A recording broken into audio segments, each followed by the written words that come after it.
காஞ்சிபுரம் மாநகராட்சி அரசு அலுவலர்கள் சரியாக பணி செய்வதில்லை என்றும் தனக்கு ஓட்டுநரோ உதவியாளரோ இல்லாமல் அனைத்தையும் தானே செய்து கொள்வதாக மேயர் மகாலட்சுமியின் குமுறல் பரபரப்பை ஏற்படுத்தியுள்ளது.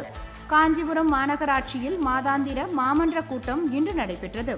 இதில் மாமன்ற உறுப்பினர்கள் அனைவரும் வார்டுகளில் உள்ள குறைகளை ஒவ்வொன்றாக எடுத்து கூறி வந்தனர். உணவகம் மற்றும் திருமண மண்டபங்களில் 4000 ரூபாய் வசூலிக்கப்பட்டு பெறப்படும் குப்பைகளை பொதுமக்களை கொண்டு குப்பை மேடுகளில் கொட்டப்படுவதாக குற்றச்சாட்டு கூறினர்.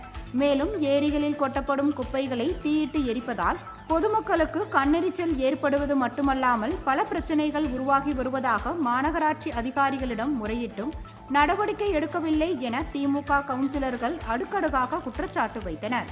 மேயர் மகாலட்சுமி தனக்கு என தனியாக கார் ஓட்டுநரோ உதவியாளரோ இல்லை, அனைத்தும் நானேதான் செய்து கொள்கிறேன் என குமுறியது பரபரப்பை ஏற்படுத்தியது.